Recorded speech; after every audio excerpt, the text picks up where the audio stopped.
Okay, right, welcome everybody to practice test set 19, paper 1H, the non-calc paper. Let's jump straight in. So question number one, we got simultaneous equation here. So let's think. It looks a bit difficult at first because we see decimals. Remember, this is a non-calculated paper, so we're going to have to do it without them. But yeah, let's call this equation 1 and 2. Well, I want either the same amount of y's or x's. I think the easiest way to achieve it is by doubling the first equation. We can call that equation 3. But we'll obtain this by multiplying the first one by 2. So 3x becomes 6x, you've doubled that, plus 5y becomes 10y, and two lots of 3.1, 6.2. Very good. All right, so what we're going to do now, because they both got 6x and they're both positive, we basically want to take one away from the other. I did forget to call that 10y, apologies. But look, because I want to avoid negatives, it makes more sense for me to do equation 3, take away equation 2. So I'm going to look at the bottom one first and then take away the top one. Well, 6x take away 6x is 0. Most people don't bother writing that. And then I've got 10y take away 3y, which is 7y. Finally, I need to do 6.2 take away 3.75. Without a calculator, we might need to do a bit of working. So 6.2 or 6.20, because I want a 0 as a placeholder. I need to subtract from that 3.75. So borrow 1 from the 2, borrow 1 from the 6, 11 take away 7 is 4, and 5. All right, we're getting 2.457, y is 2.45. I'm going to rub this out just to give myself a bit more space. We're going to need to divide that by 7, aren't we? 2.45. So bus stop method always is a good shout. It looks difficult because it kind of is. We're dealing with a lot of decimal techniques here. Now we're dividing by decimals, but don't panic. 7 doesn't go to 0, so remainder 2. Don't forget your decimal point.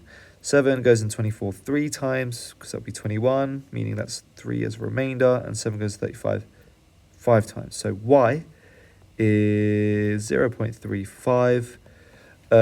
Again, we're only halfway through yet now. We've still got to find the value of x. At this point, you can choose any 3 of these equations you want. I usually go with the lowest numbers or ones that avoid negatives. I'm looking at equation 1, but we're going to substitute our newfound value of y and use that to find x. So 3 lots of x, which is what I'm trying to find. I don't know what that is yet. 5 lots of y, 5 lots of 0.35, I'll get to that in a minute, equals 3.1. Well, look, 5 lots of 0.35 is 0.35. But what's 35 times 5? 35 times 5 is, well, 5 5s are 25, carry the 2, 3 times 5 is 15, plus 2 is 1, 7. So, again, we borrowed 2 decimal places, we'll give it back, it'll be 1.75. So here we are. As a first question, this is very unrealistic. Again, these are practice papers, not official GCSEs, but I would not imagine seeing something this hard as question number 1. That'd be very unfair to you. Okay, right, so we're solving x. Take away your 1.75 from both sides. 1.75. So what's 3.1? Take away 1.75. Borrow 1 here, we've got 5. Borrow 1 here, we've got 3. 1.35. So 3x equals 1.35. And if we divide that by 3, we get, because I want to work out what x is. No, it's 0. 3 goes in 13 4 times, remainder 1, because that'd be 12, and then 4, 5. Right, super challenging question already from question 1. Remember, x is 0.45 and y is 0.35. I'm just going to check my mark scheme in front of me. That is correct. I just surprised this was question number 1. I have never seen such a hard question as first one, but it could be half. That would be more typical, sort of halfway down a paper. So you still got to be able to do it. I'm not saying ignore this, be able to do questions like question 1, but usually it's a little bit easier in the real thing. Right, solving an inequality. Right, add 7 to both sides. Keep the error the same. So 5x is less than or equal to 9. Divide by 5, right? You can either write 9 over 5 or the decimal equivalent, which I think is 1.4. No, it isn't. It's 1.8. So either that, if you really want, you can write the 1.8. It's not asking for a decimal, so I think that's one unnecessary extra step. So play it safe. unless it specifically states how to write it, they've got to accept any form of the version 9 over 5. Okay, factorise and quadratics, right? Easy. FOIL. Oh no, we're not expanding, we're factorising. It's team, isn't it? Times for the end, add for the middle. So I want two numbers that times to give negative 35, add to give negative 2. So what numbers do I know that are 2 apart that times give 35? It's going to be 7 and 5, isn't it? So 7 in one bracket, 5 in the other. Just got to think about signs now, don't I? So I want it to add up to negative. So it's going to be the 7, that's the negative, right? Because that's smaller than the 5. These two work. That's your answer. I should be writing on the answer line, but I want to speed through this, so you know the drill. Write that in your answer line. Hence, solve. Right, so basically that, what we've just done, equals 0. Remember now, factorising means we're multiplying this number, x minus 7, times this other number, x plus 5 equals 0. Well, when you're multiplying two numbers, which is what we're doing, you'll always get an answer of 0 so long as one of these is 0. So either x minus 7 is 0, which is quite an easy one, isn't it? Right, x is 7 is your first solution. Same thing here, or x plus 5 is 0, meaning x is negative 5 is your other solution. Again, you know, I'd write them both on the answer line, but I'm being lazy right now. In a real thing, I obviously would do that. Number 3, right, when we're multiplying powers, easy, when the base number's the same, or letter in this case, we just add them, so it's a to the 11. It's a 1 marker, you're not really getting much more than there's no real method marks here to be had. Next question, when you divide, you subtract, so it's going to be w to the 12. Now, here be really, really careful. We're raising not just the x and y, we're not just squaring them, we're squaring the a. So look, think of it as this. Usually we multiply powers when they're separated by brackets. You can imagine 8 as 8 to the power of 1. So I'm going to do 8 to the power of 1 times 2, which is 2, or 8 squared. We'll do x to the 5 times 2, which is 10. Y to the power of 3 times 2, which is 6. This is sort of for the middle step. You get 1 mark for getting any 2 out of 3 correct, but obviously for the full marks. It does say simplify, so we all know 8 squared is 64. X 10, y 6. Nice. All right, make t the subject. So we want an answer that says t equals at the end, not t cubed. Here's how we do it. We add 8v to both sides. So your first line of working will be t cubed. It doesn't matter if you end up with t on the left or right. It's probably going to be easier having t on the right here. And then obviously the opposite of cubing is cube rooting it. So we want the cube root. So we'll do a little tick with a 3 on the outside of c plus 8v. You can mix up the 8v and the c inside the square root sign. It's always a nice touch at the end to reverse them round. So t is the cube root of c plus 8v, or the cube root of 8v plus c, depending on which way round. It does not matter. Right, question, that was number 3. We're on 4 now. Expand and simplify. Right, FOIL, first, F for first, so 2y. O for outer 2. This would be minus y squared. I for inner, so 4 times 2 is 8. And then lastly, 4 times negative y, that's minus 4y. Now, it's always nice to have the y squared term first. In this case, it's a negative. So negative y squared, then followed by the y terms. So we've got plus 2 and minus 4y, that's negative 2y. And then the number I usually like to write last. So that's like, you know, I like to have an ax squared plus bx plus c format. It's like the sort of the convention amongst mathematicians. Again, you can jumble the order up, but that's what the mark scheme is going to look like. Fully factorised, right, we want the biggest number. Well, they're both in the 5 times table, so we'll definitely have a 5 on the outside of this bracket. They both have at least a b cubed within them. All right, this one has 5, so that's an extra b squared. And they've both got at least one c. So that's what goes on the outside of my bracket, all right, because that's what they both have in common. All right, let's focus on the first one now. So what didn't I say for the first? Well, I still need to multiply 5 by 3 to make the 15. I need to multiply it by the b squared, so b cubed and b squared become b to the power of 5.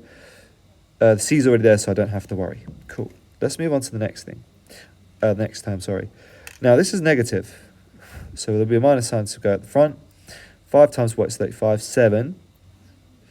We've got our b cubed, so we can skip that. We've only got one c. We need a c. We need 8 more, so we're going to multiply that by c to the power of 8. So that's what's missing, c8. Job done. Cool. Always check, these two things inside your bracket. Do they have anything in common? No. 3 and 7 are, there's no common factor besides 1.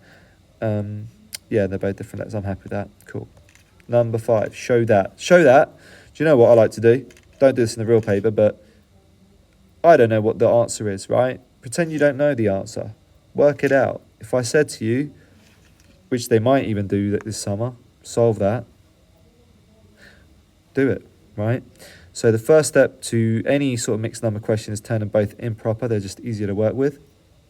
So the first improper fraction, you do 6 times 4 add 3, 27, over the same denominator 4, divided by this number as a mixed number, which is 2 times 7, 14, add 4 is 18 over 7. Okay, and then we do the keep, flip, change thing. So keep the first fraction, flip the second, and change the sign to a multiply. You can cross cancel here. So it's like simplifying, but just diagonally. You can only do this for multiplying, you can't do it for divide. But I'm looking at 27 and 18, and I've noticed they're both in the 9 times table. So we'll divide both by 9. You get 3 here and 2 here. And I think that's about it. You can't do it the other. 7 and 4 don't have anything in common, so we can't really do that. That's about as far as we go. But then we go 3 times 7, 21, over 4 times 2, 8. Then we want to write what that is as a mixed number. Well, 8 goes into 21 twice, because that would be 16. Remainder 5. So is it 2 and 5/8? At this point, I always like to go back to the question. If the question, and I've totally forgotten, if it's 2 and 5/8, I'm happy. I'm moving on. Right, happy days, cool.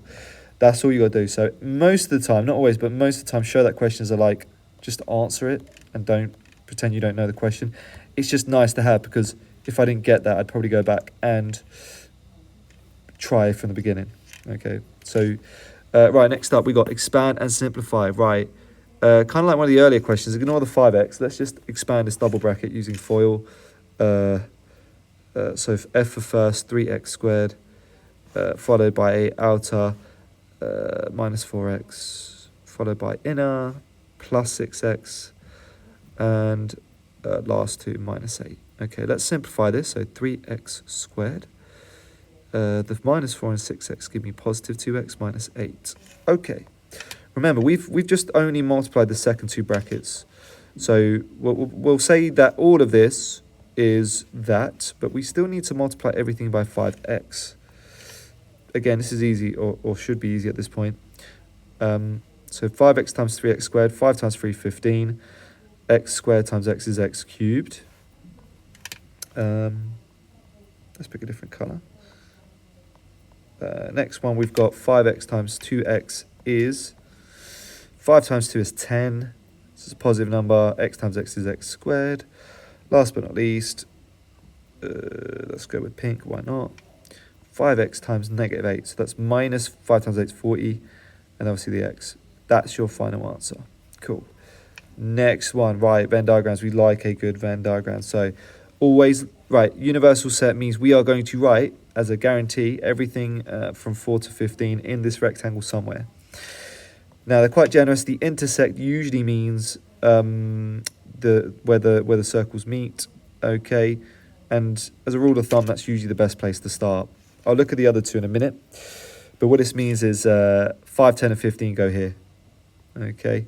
That's going to be worth probably 1 mark. Then we want to work out what... See, they've done this in a weird way. They haven't given you A and B, which is usually the classic question. The apostrophe is not... it is very important. It's a very subtle thing. And basically, this means not A. So let's look at this. Basically, it means outside of circle B, we are going to write the numbers 7, 8, 9, 10, 11, 12, 13, 14, and outside circle A, 4, 6, 7, 8, and 14. Now, you might be saying, oh yeah, but it doesn't say which part of outside B it goes, and that's fair. So the best way to look at this is, let's see what they've got in common. Let's see what not A and not B have in common. This is the best way to deal with it. So looking at both of those sets, thankfully they're written in order. They've both got a 7. They've both got an 8. They've both got a 14 as well. I think they haven't got anything else. But let's think about what this means. It means not in A and not in B. The only place that means is outside both circles and inside the rectangle. So that's where we'll start. We'll say 7, 8, and 14. Because they're on both lists, meaning they're not in circle A and not in circle B, go right there. We can cross these off. Nice. Okay, now the question is a lot easier because we've looked at what they both got in common, meaning nothing else should go in this area. So when we come back to this, if it's not in B and it's not sort of on the outside, it's got to be in A, hasn't it? Right? So we can write 9, 11, 12, and 13 here. We can write 4 and 6 here. Okay, because if it's not in A, it means it's in B. Always, when you finish these questions, just make sure you've written everything once. So I'm going to count up from 4 to 15. Again, don't write anything past this point in this question, but just as a mental note to myself, I'm going to tick them. So 4, 5, 6, 7, 8, 9, 10, 11, 12, 13, 14, and 15. Yeah, again, look, you don't get marks for that, but look, if it's a good way of avoiding repeats. You know, if you want to do that being pencil in an exam, you can always rub it out. Okay. Right, for this question, you will need a protractor. And I am frantically looking at my drawer for one. Here it is. Bearings, right? Remember, bearings is angle measured from clockwise from north. Okay. Okay. House C is on a bearing of 110 degrees from A. So using my protractor is 110 degrees. Make sure you look at the right side. It's going to be an obtuse angle. So it's going to be there. I've marked that on my protractor. I know this is really difficult using technology, so it may not be perfect, year 11. But yeah, roughly that's 100 degrees. Now, what's going to be really, really difficult for me, because I'm doing this on a tablet, is measuring exactly the length they want. So 1 centimeter represents 200 meters. 700 meters, so look, that divided by that is 3.5. So 200 goes into 700, 3.5 times. So we are going to draw a line of 3.5 or 3.5 centimeters in real life. Again, it's hard for me to tell where exactly that is on my iPad, but yeah, that's what we do, and we'd mark that C with a cross. Cool. Now, the scale of the map in the form 1 to n means that we're doing 1 centimeter to 200 meters. With ratio, usually we want the same unit. So we're going to change 200 meters into centimeters. So it's going to be, to work out how many, there's 100 centimeters in a meter, so we just times by 100. So that means add 2 extra zeros.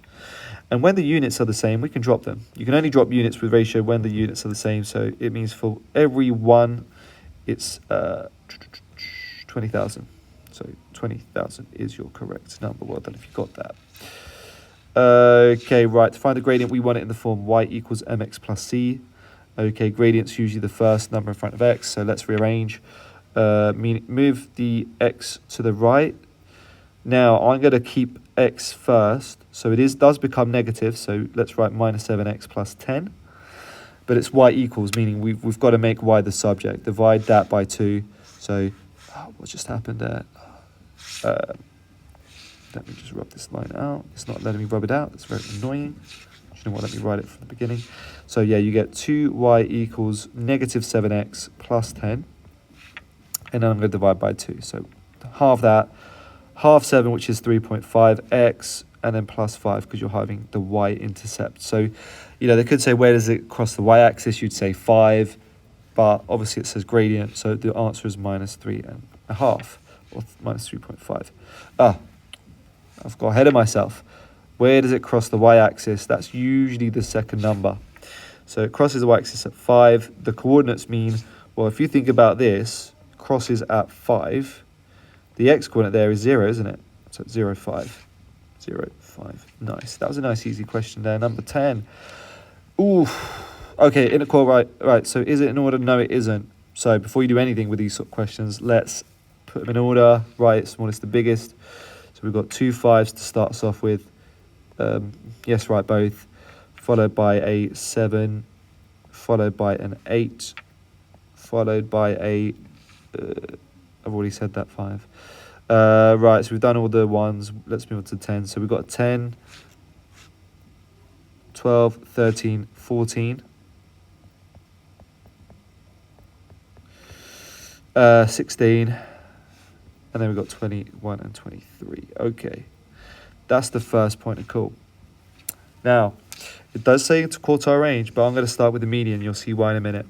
So median, if there's 11 days, it's going to be the middle number, so it's the sort of 6th day is the median, because it's exactly halfway. So let's count 1, 2, 3, 4, 5, 6.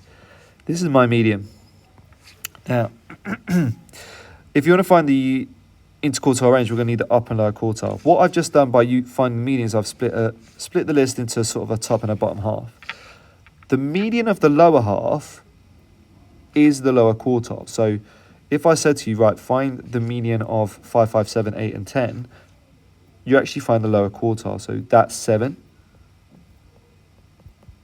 we're going to do the same with obviously the top half. So what's the median of 13, 14, 16, 21, and 23? It's 16. Which is the upper quartile.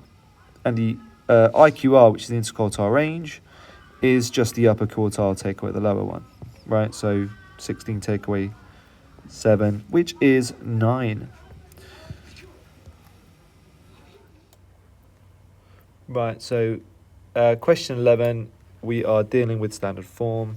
Remember, this is a non-calculated paper, so let's annotate briefly. We're timesing 2 by each other, aren't we? So we've got 4.2 times 10 to the negative 24 multiplied by 3 times 10 to the 145. Right, here's the best way to do it.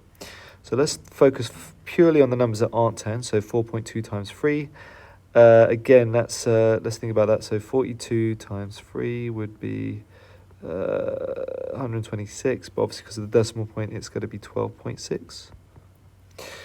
And when we multiply powers of, well, when powers are the same, we're multiplying, we add them.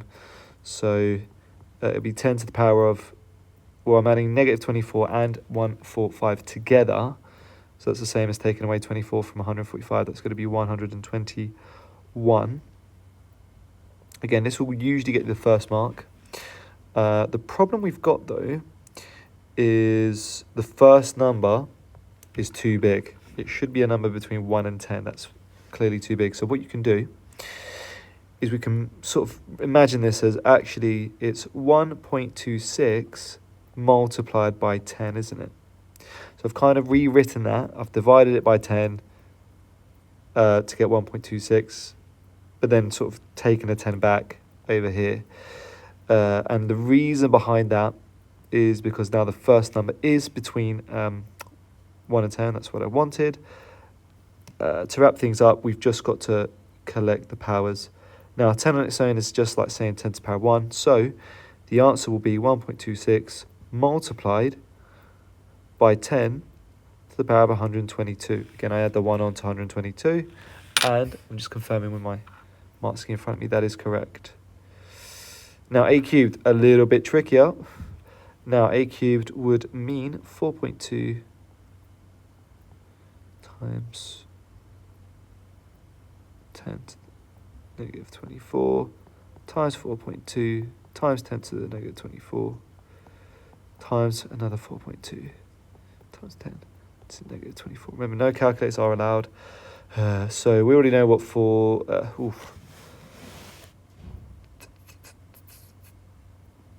let's see.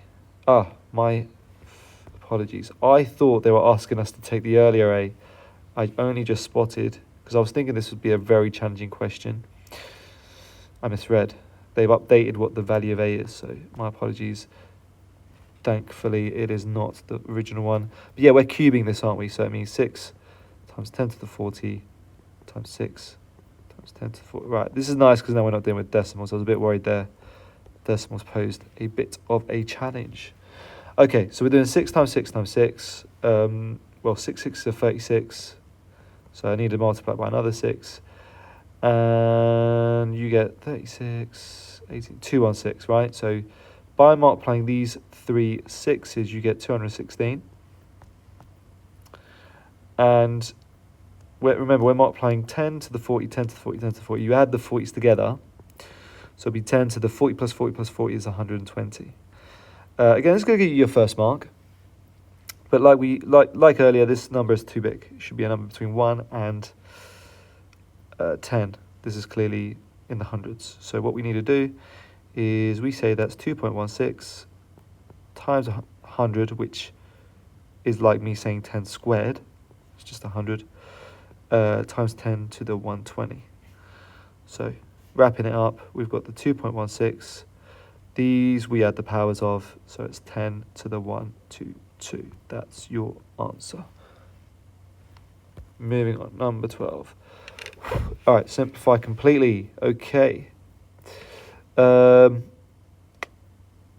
Various ways to start this. Don't worry if you didn't do it in the same order as me. There's more than one correct order, but you'll be definitely doing all these moves if you want to get the correct answer. Let's deal with the negative first. So the negative usually means 1 over everything to then have the positive. Yeah? Okay. Now, with we're effectively dividing a fraction. With dividing fraction, we do keep, flip, change. So it's 1 divided by, imagine this fraction, 3/4, 16 W8 over Y20. So we do keep, flip, change on the second one, right? So it'll become 1 times, flip the fraction Y20 on the top with 16 W8 on the bottom to the power of 3/4. Now, when you've got power on the outside of your bracket and what's inside is a fraction, we need to multiply the numerator and denominator's powers by 3/4. So the numerator will be 3/4 of 20, that's 15. And the bottom, be really, really careful here. The 16 is to the power of 1 right now, but we can write 16 to the power of 3/4. And then W to the, 3/4 of 8 is 6. If you think this is 1 mark, 2 marks, to get all 3 marks, we need to think about what 16 to the 3/4 is. This means it's the 4th root of 16 to the power of 3, or cubed. Now the 4th power of 16 is 2, because 2 times 2 times 2 times 2, 4 times gives 16, and 2 cubed is simply 8. So we can change our final answer. I know I've gone over the page, but that's because I'm on an iPad. Will be Y15 over 8W6. If you got that, well done. 13, let's see each, okay. Right, again, this is bounds or limits of accuracy. So it's rounded to the nearest half a millimeter. The lower bound, which is what's the minimum possible value, well, we usually halve whatever it's the nearest to. So that would be the 0.25 millimeters, and then the lower bound is when you subtract this. So 18 take away 0.25 would be 17.75 millimeters. I believe that to be correct. I'm just checking the mark scheme on my whiteboard. Good. And the upper bound, well, instead of taking away 0.25, you add it, so it's 18.25 instead. Okay, number 14. Okay, right. This is called transformations of graphs. If you want to know more about this topic, transformations of graph. And I'm just going to say, I'm not going to write it, transformations of graphs.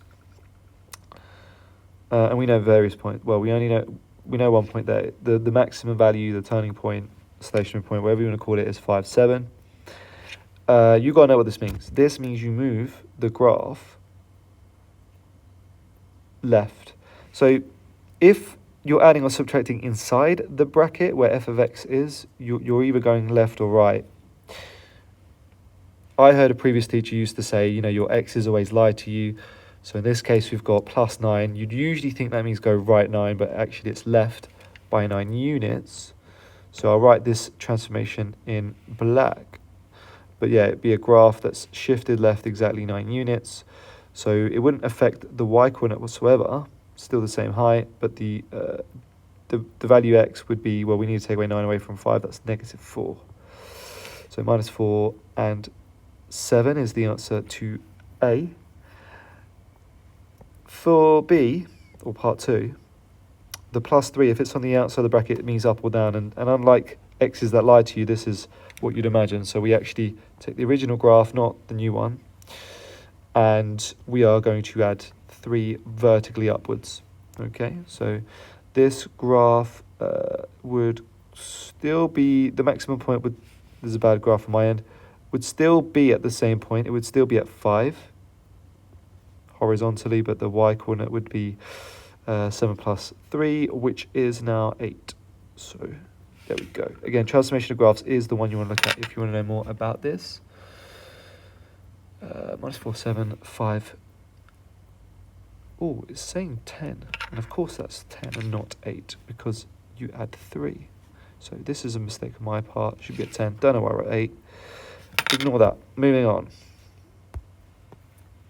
Number 5. Right. Graphical inequalities is the name of this topic. What we want to do is we need to sort of write the equation of these 3 lines. This line here is y equals x. So the first inequality I want to focus on is that the shaded area is sort of on that side of x. So it'll either be y is greater than x or y is less than x. To decide, just pick any point.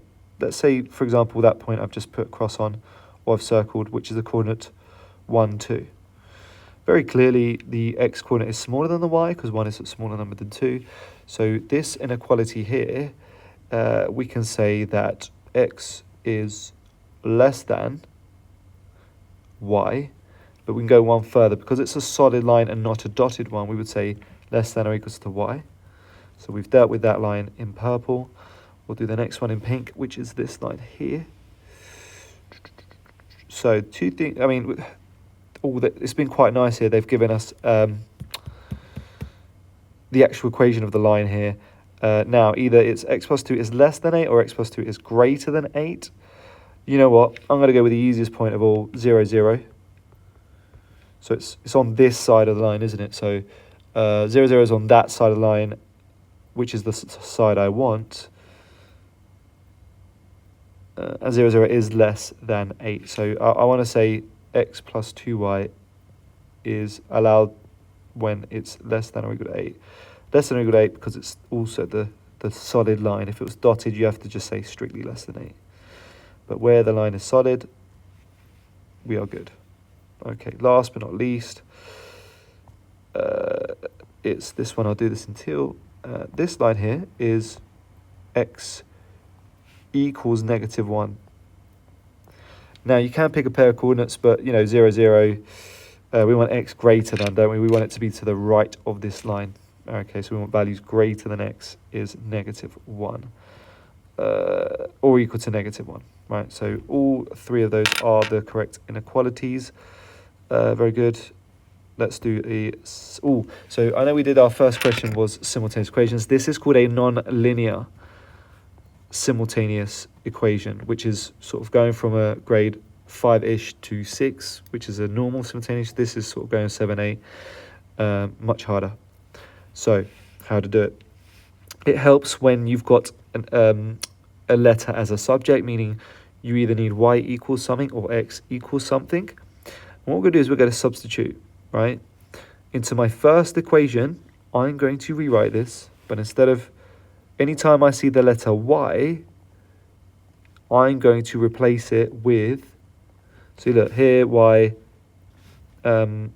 instead of writing y, I'm going to write this, because they're equal, right? So 2x minus 3 squared. And then I've got minus xy, so minus x, y we know is 2x minus 3. Close, you will need to use brackets here, and all of that's equal to 5, okay? So we'll have to do a bit of expand and simplifying here, not with the first one, but the second bracket, which I'll do, let's pick a different color. Let's do orange. So this bracket, I'll do this in my head. It's going to be 4x squared. Again, I'd usually write as double brackets. Okay, but I'm doing it in my head. So 4x squared, can you multiply that one? Minus 6x minus another 6x and plus 9. Okay. And we'll do this last one in, let's go blue. So this one, be really careful, you're multiplying both terms by negative x. So it'd be minus 2x squared, followed by plus 3x, and of course all of that equal to 5. I am running out of space, so do apologise for that. And then we collect like terms, right? So we've got 3x squared and 4x squared and minus 2x squared. So 3 plus 4 is 7. Take away 2 is 5x squared. Right, minus 6 plus 3. So it's minus 12 at 3. It's minus 9x. With just a plus 9 at the end. Okay, all of that equals 5. Now with quadratics, remember, we want it always equal to 0. Our lives are so much easier when it is that. So let's take away 9 from both sides. You've got 5x squared minus 9x plus 4 equals 0. Now I'm going to do, because the first number is not 1, we can't just do team. We are going to have to rub a bit out here just to give myself more space. If you need this working, go back, rewind. But yeah, I'm going to show you how to do the AC method, right? Something we looked at not too long ago. So this is factorizing quadratics. If we want to solve it, we need to do this. I think I've got enough space here. There's odd bits here, but you should be good. So let's do that. Right. So with this, when I've got it in the form 5x squared minus 9x plus 4 is 0, I've got my values A, which is 5, B, which is negative 9, and C, which is 4. The AC method is work out AC. What's 5 times 4? 20. And then we always look at the middle number B, which is negative 9. You want two numbers that times to give positive 20, but add to give negative 9. Now, I like to think in pairs of numbers that give 20. For example, 2 and 10. That's not 9 apart. 4 and 5. All right, I can make 9 using a 4 and 5. So, and again, I want to make them both negative because minus 4 times minus 5 is positive 20. Minus 5 is negative 9. These are the numbers I want. Now, they're not going to be the numbers that go in a bracket. With these sort of questions instead, these are what we split the middle term into. So I'm going to split minus 9x deliberately into minus 4x and then minus 5x, like the two numbers we just found. So there's a 5x squared there at the front and a 4, all equals to 0. Okay, why am I doing this? Well, look, now we've got 4 terms. What you've got to do is factorize, just like you normally would with an easier question. Factorize this pair. Ignore everything here. We're just factorizing the 5x squared and the minus 4x. You'll get, well, they've only got a common factor, which is x. And in my bracket, I'll write 5x minus 4. Fair enough. We're going to do the same with this pair on the right. So now, I'm factoring this side. Now, they don't have anything in common. I could bring out 1 outside the brackets, but if I do that, I'll show you what I mean. I'll get minus 5x plus 4, and that's not the same as the first bracket. The trick is to actually factor out negative 1 as a common factor, because if you do that, this becomes 5x, and the second term becomes minus 4. That's a really, really good sign, because look, they're both the same bracket. So to wrap, we aren't finished. It's a very long question. We're almost kind of done with the halfway point. I would say to fully factorize this, you want to take both of these things from both brackets. This bit here forms your first bracket, x minus 1. And the sort of common purple one here and here we write as our second bracket, 5x minus 4 equals 0. This is going to give us 2 solutions, right, for x. So I'm doing a lot of rubbing out, aren't I? So again, if you need this information, usually I'd probably write a bit smaller. This is usually blown up to A4 size. I'm doing it on A3 on my iPad. But yeah, we've got 2 potential solutions for x. So the first one, remember each bracket could be 0. So the first one's nice. It literally is just x equals 1. Second one's slightly more difficult. We say 5x, take away 4 is 0. Move the 4 over, divide by 5. X is 4/5. So we're kind of halfway done now. We know our two values of x. So x could either be 1 or x could be 4/5. With these sort of questions, there's not just two values of x. Again, we're about 3, possibly 4 marks in. You've got to find the corresponding values of y. So to do that, you can use either one of these two equations, substitute in either 1 and 4/5 and get your value y. Clearly, the second one's the easier one here because y is the subject. So y equals 2x minus 3. The one on the left is the easier one by far. 2 lots of 1, take away 3 is -1. So when x is 1, y is -1. We do the same now on the other side. So also using y equals 2x minus 3. We're going to replace x with 4/5. So 2 lots of 4/5, take away 3 is 8/5. Take away 3. Again, if you think of 3 as 15/5. It's a tricky one.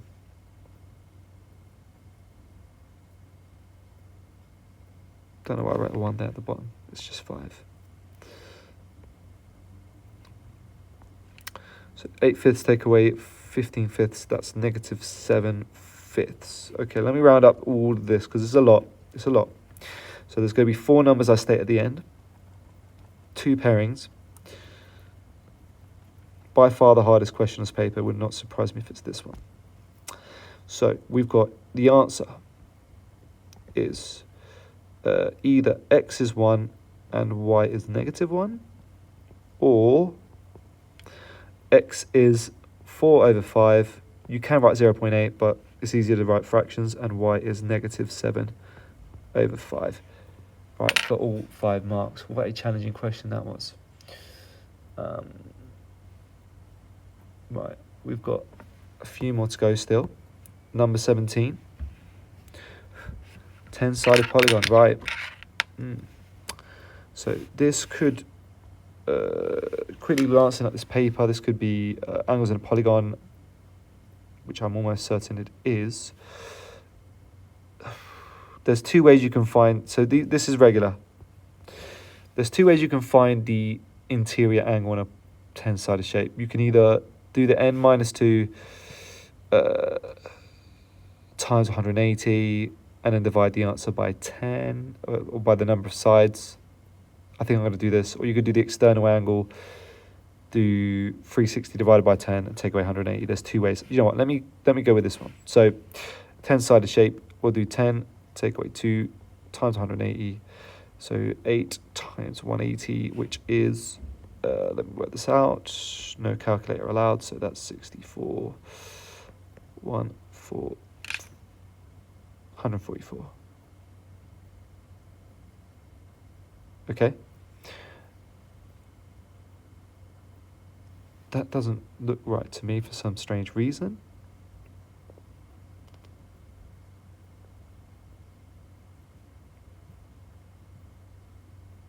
But let's roll with it.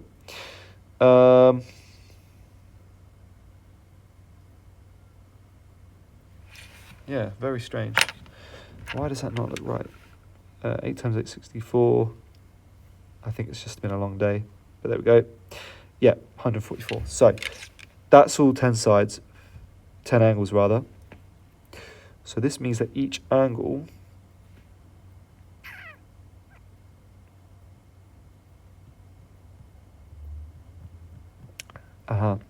yeah, remember that was only times 18. We've got an extra 0. That's why I kind of confused myself. So compensating for that extra 0 I didn't use earlier, that means all 10 angles add up to 1,440. So each individual angle will be, well, that divided by 10. So we can say each angle, angle FED, for argument's sake, is 144. Okay. So that's going to be really, really handy. Okay. Now, if I look and focus on this shape here, we could say each of the middle 3, so 1, 2, 3, is, all three of those angles I've just highlighted are all at 144. So we can say, oh, and this is a pentagon, isn't it? So using the same formula, if I said 5 take away 2 lots of 180, that's 3 lots of 180, which is 540. All 5 angles go out to 540. Now we've just said each of the middle ones, this, and this, are 144. So let's take away 3 lots of 144. We will need to work that out. So 3 fours are 12. 3 fours again are 12 plus 1 is 13. So it's going to be 432. Take away 432, which is 108. Now, this is a symmetrical shape, right? We know these three. When we take away, we get 108. Now, because it's symmetrical, this is also x. So to work out x itself, we just divide this by 2, which would be 54. So we've found, by looking at the left side shape, that x is 54 degrees. Okay. Let me rub this out now, because I kind of feel like we've gone as far as we need to with the left shape. We are going to do the same now.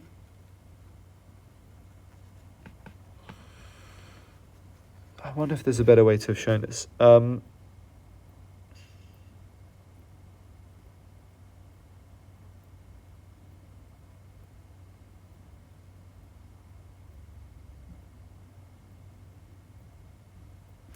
Yeah, okay, right, let's focus on the shape now. This quadrilateral, thankfully it's a quadrilateral, we don't really need to do much work here. So remember, each of these is 144, so there's 2 of them here. So we say 2 lots of those, so angle ABC, BCD combined is 288, 2 lots of 144. Now we know quadrilateral is 360, so do your 360, take away 288, that is 72.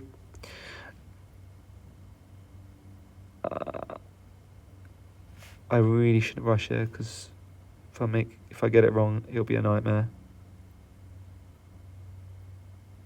Yeah, I'm happy with that. And yeah, it's obviously the same on both sides. So one of those 2 angles, this bit here, let's say, is going to be half of 72. That's 36. That angle there, 36. Okay. I think I've done it the easier way. You can at this point find AGFED by doing something similar, where you say it's like it's a pentagon.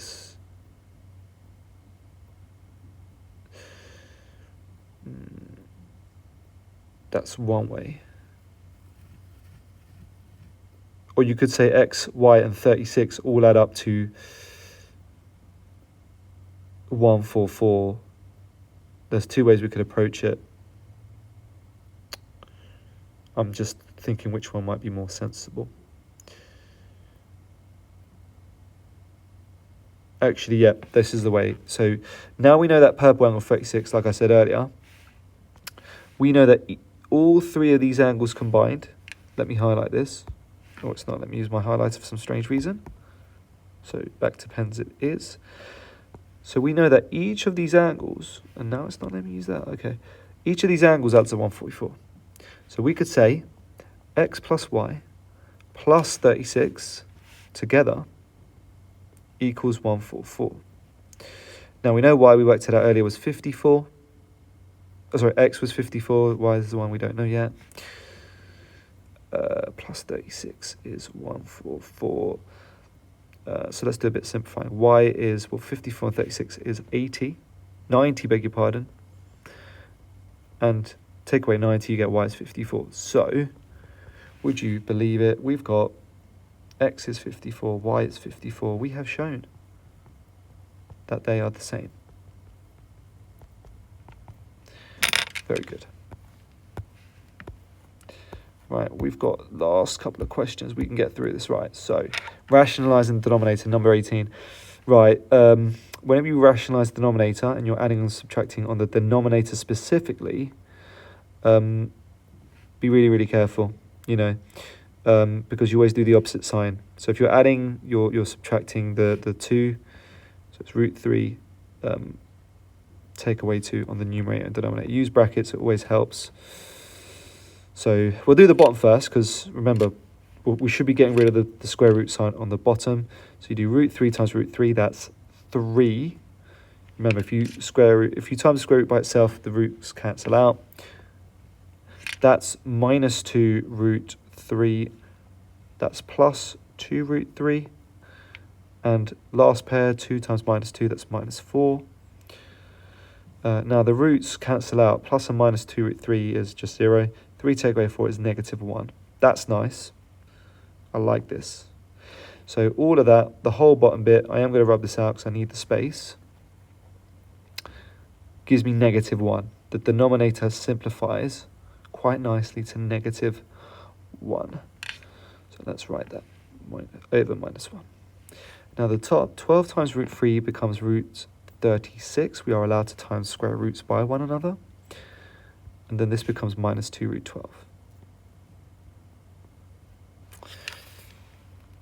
Yes. Okay. Now, root 36 is 6 minus 2 root 12 over minus 1. Now, when you divide by negative 1, 6 divided by minus 1 becomes the negative 6. And then obviously the minus 2 root 12 divided by minus 1, the negatives cancel out. So it kind of becomes positive, doesn't it? The 2 root 12, because you divide by negative 1, becomes positive 2 root 12 minus root 6. Interestingly, the question doesn't want it written in this form. So I'm not sure if this is enough to get you full marks, because it specifically wants no number on the outside there, the way they present in the question. So there is a way we can fix this. We're going to rewrite we're going to rewrite 2 as the square root of 4, which it is, right? Square root of 4 is 2. Why would I do this? Well, because now both are square roots. We can times them together, right? That becomes root 48.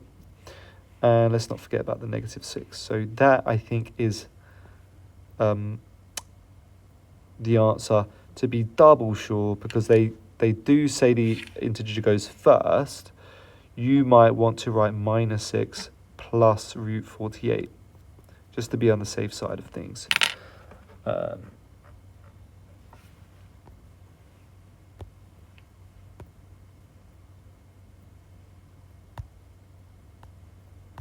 Right, now we've got solving quadratics from a graph. That's the name of this topic. So solving quadratic equations from a graph. Right, so this graph is 2x squared minus 4x minus 1. When is it 0? Well, 0, here's the line 0. So basically, where does the curve meet these points? Well, it's right here and right here. So read these numbers carefully. So the first one is we'll start with the negative. It's minus 0.2. And then this one here is 2.2. I just read them from the graph. Now, this one is probably one of the harder start ones. Now, what you've got to do is compare this graph to what you got. We want to rearrange this to have 2x squared minus 4x minus 1 on the left. The good news is that the minus one's there. What we're going to have to do, x squared, I'm just rewriting the question so I've got a bit more space to do a bit of working, equals 0. Right, to go from x squared to 2x squared, I'm going to have to add an extra x squared on, right, because I want to get 2x squared, because that's the graph, it's right there. But I'm also going to have to take away 3x, because this graph, remember, is minus 4x. I don't have to do anything with a minus 1. But look at what we've got.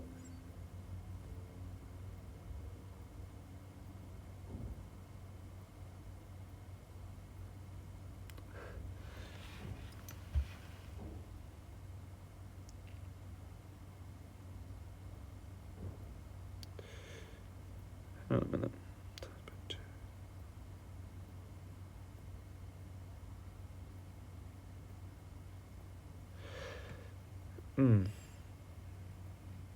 Now, usually, and the reason I'm hesitating is you'd usually have to write what's on the right, draw that graph y equals x squared minus 3x, but it says straight line, which I'm not getting.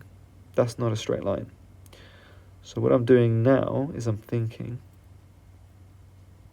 how can I make this a straight line? How can I make this more like the graph?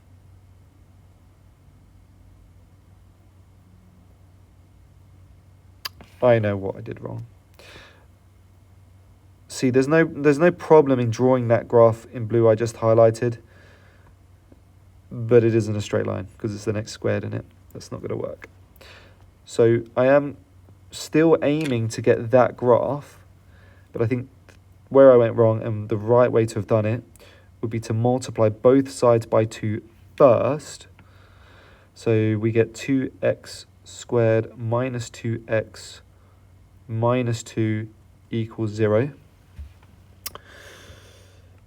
which I'm allowed to do. Then I'm going to add an x to both sides, but I'm also going to add 1 to both sides. And if I do that, and you'll see why this, I haven't broken any rules of algebra in the answer I did before, but if you times by 2 first, you'll notice something with what's on the right hand side. We've got x plus 1 instead. And that's really useful, right? Because we can draw. So this graph here on the left, imagine is y equals that. That's the curve. So what we need to draw, let me just rub out a bit lines here because I'm going to need the space. We need to draw the line y equals x plus 1. Now, I mean, you should know what this is off by heart, really. But, pick different values of x, 0, 1, and 2. To get y, you just add 1 on. So if x is 0, y is 1, x is 1, y is 2, so on. So we're just drawing that line, that straight line. So x, 0, y, 1 is going to be a point on my line. 1 and 2. 2 and 3.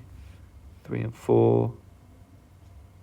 And we want to draw with a ruler a straight line, which is very difficult when you're on an iPad, through all of that. We're almost done here. I could have probably done that better. And the solution is, where do both of your lines meet? And what are the x coordinates of where your lines meet effectively? So I'll do this bit in red, but they meet approximately here and here. We want to draw lines going downwards. I'll read out the mark scheme in a minute because these are, they're never spot on. They do give you one little square of grace. So on the left, I've got minus 0.4, and on the right, I've got 2.8. Again, that might be 2.7. These are my two potential values of x. Now, reading the answers for 19, they've got minus 0.6. I must have done something wrong.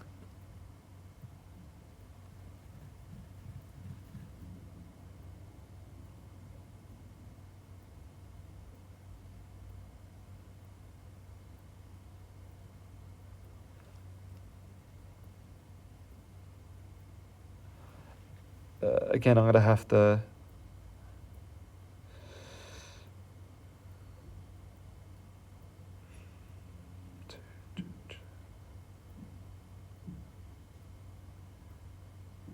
So I'll read out what they say here. On this graph, I will revisit this, by the way, but it says you've got to draw the line y equals minus 2x plus 1. I will revisit this. I'll explain this in class. I think it'll work better on the whiteboard for now, but I have made a mistake here, so be warned. I do need to look at that in a little bit more detail. Right, the last question, number 20. This is completing the square. Okay. So various ways we can tackle this. Do you know what? Let me focus on, ignore the 7 now, just the last two terms. I've noticed that 12x minus 3x, they both got 3 as a common factor. Let's bring that out. So I'm going to rewrite it as 3 bracket 4x minus x squared.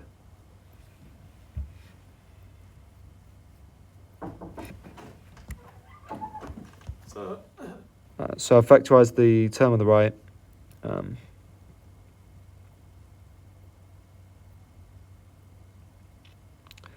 In fact, it might make sense even, just to make our lives a little bit easier, I'm going to factor out the negative. So I'm going to say minus 3. The benefit of that, it'll be that I can make x squared a positive and minus 4x negative. You'll see why this is useful later. So with this one, with this bit here, we can rewrite x squared minus 4x as x minus 2 squared. Almost. I say almost because if you expand this out, if I expanded x squared, x minus 2 in brackets squared, you could do the double brackets, x minus 2, you get x squared minus 4x plus 4. And you're probably saying, well, actually, that's good because I wanted the x squared. I wanted the minus 4x, but I didn't want this plus 4. That is a problem.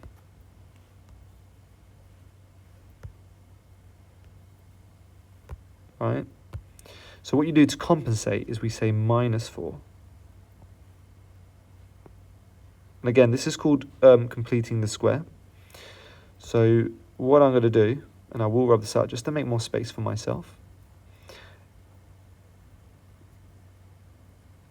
is that whole red bit, in fact, I'm going to write it above this line now, because I want to be neat and I want to sort of be economical, is I'm going to rewrite it as minus 3.